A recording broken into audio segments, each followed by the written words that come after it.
In the winter of 2019, I had the perfect vacation planned out. A 3-week trip through Europe. The Nürburgring, the coast of Croatia, the best alpine passes in the world.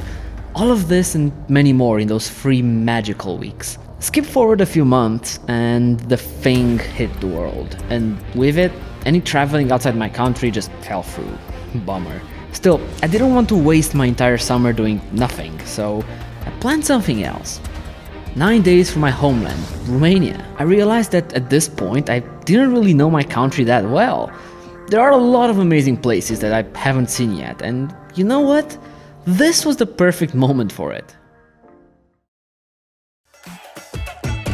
My huge Europe trip got cancelled. Recalculating. 2,500 kilometers, lots of mountain passes, and Slavic influences. I won't be alone, but I have some amazing friends by my side. This is Anka, the least bike-savvy of the group, but the first one to jump into this trip. This is Juan, Anka's boyfriend, and the reason why all conversations are in English. Yeah, he's from Spain. Thea walked more than 800 kilometers on foot all by herself. That should say plenty. This is Ovidio, and he absolutely loves his ultimate driving machine and wearing completely inappropriate clothing for the temperature outside. And finally, this is me, the idiot who decided to take more camera gear than underpants on this trip.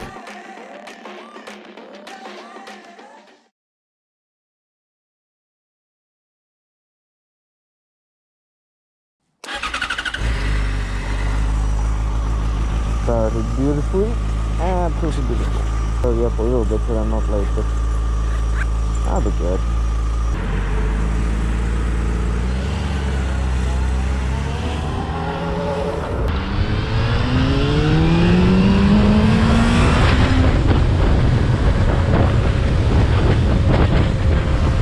The first day is never the most exciting, and to be fair, this was exactly the case here. It's the day where you get away from home and from all your problems. Yes, there was plenty of highway, but I was excited. This was just the beginning, so the route didn't really matter at this point. To be fair, the road was usual. One highlight could be a garbage pit being on fire, as illustrated here, and this is a great example of why you should always be careful when you're going on the road. Getting hit by trucks ain't fun. The thing is, I was the only person riding a motorcycle. At first, only Anka and Juan came along and they were both driving the same car. At this point, there really isn't a reason to go together. So what we did is we just set up meeting points before the trip and that was it. As you can imagine, a Yamaha with 98 horsepower can probably go a little quicker than a 70 horsepower Ford Focus on LPG.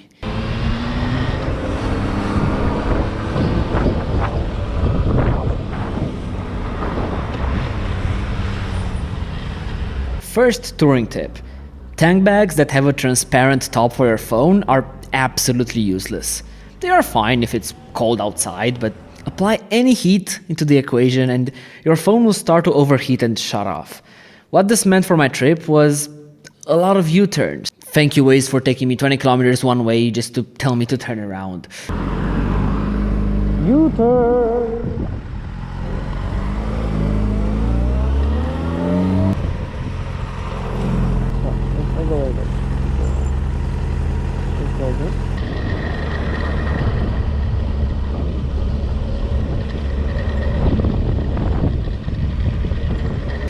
And also the sketchiest way I could find to navigate using my phone. Yep, I had to do this every time I needed to check directions. So I would open the bag while riding, lift the lid up, check how much distance I had to the next waypoint, look on my trip computer and add that distance to the trip.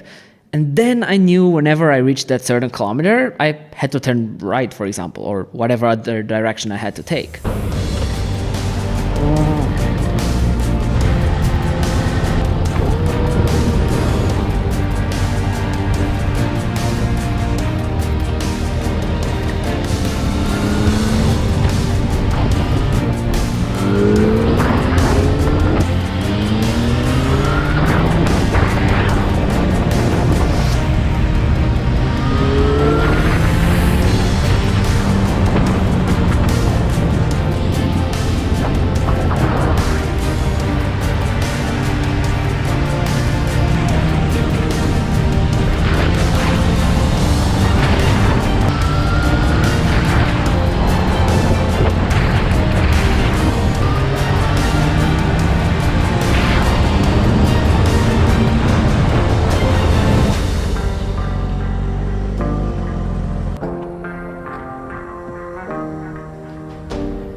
This lake is absolutely stunning. Speaking of absolutely stunning, I don't like to give credit that much to our Hungarian neighbors, but the Kürtös Kolács was amazing. And if you're a native English speaker, I challenge you to say that. But still, they say the Italians invented the hole in the pasta. Well, Hungarians did the same, but for pastry. If I would have been smart, I would have turned on my GoPro on the way back from the lake to the hotel. I was not smart. I had to pass some bears sitting in the middle of the street, and my camera was not even on my helmet. I mean, imagine the clickbait opportunities of that. Well, what can you do? As I said in the beginning, the first day is never the most spectacular, but I can't complain, really, when out on vacation.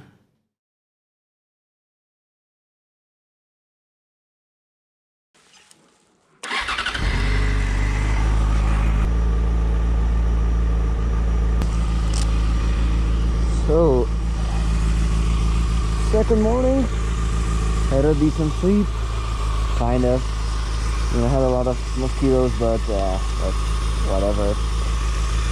Bike is ready, I am ready, my bottom is ready. Vamos. Go. Day 2 would follow us for around 330 kilometers. Finally, the road started to look pretty, and also we snuck a little tourist attraction in there as well.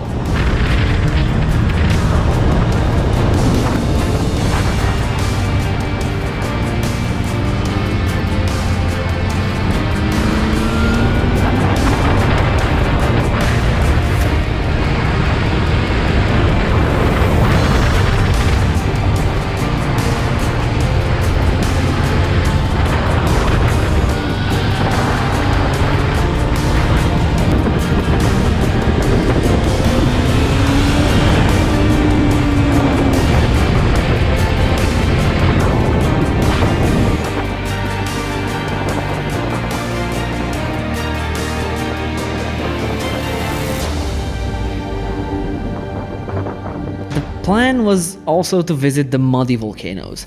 It's exactly what it sounds like. Don't get me wrong, the landscapes were kind of surreal. I mean, we just came through forests and then this.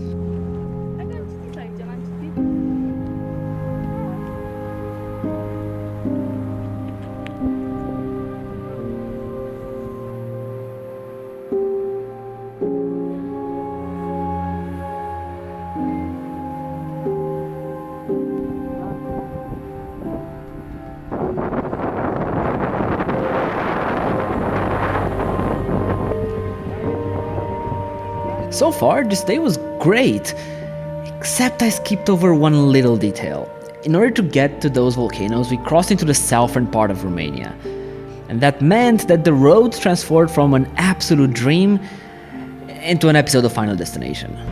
How can one road be so bad? Man, it's been like utter complete shit for the last 30 minutes. And there are boats, they're just like, it's like the waves of a fucking ocean in a circle on it. That's how the road is like. Look, we've good and bad. The second day was nice. Yes, I did park next to a toilet here.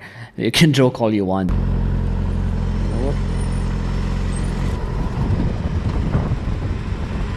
But after all this, I really wanted to get back to the hotel.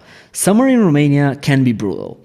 Summer in southern Romania, that's even worse. And adding to that, having a 100-degree heater between your legs doesn't help that much. Imagine you're cruising around in your car, but with no AC, just windows down. Oh, and your heated seats are stuck in the on position. That's basically how riding a bike in that heat feels. Not fun. After abiding perfectly by the speed limit and all traffic laws for the most boring 80 kilometers of my life, we finally got to the accommodation. I knew that the spectacular parts of the trip were yet to come. The twisty roads, incredible landscapes, all of that. But for the first few days, honestly, I was kind of meh. I mean, don't get me wrong, vacation time with friends is also great. But it was exactly what I expected out of my country.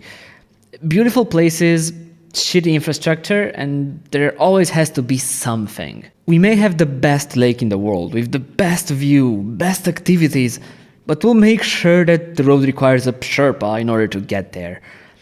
My point is, this is an issue of my country I was well aware of. And so far, unfortunately, I was not proved wrong. Again, do not get me wrong, tripping with friends is always awesome. Road tripping, that is. I had an amazing time in these few days, but it was exactly what I expected. The following days, though, well, that's a different video, but things definitely take a twist.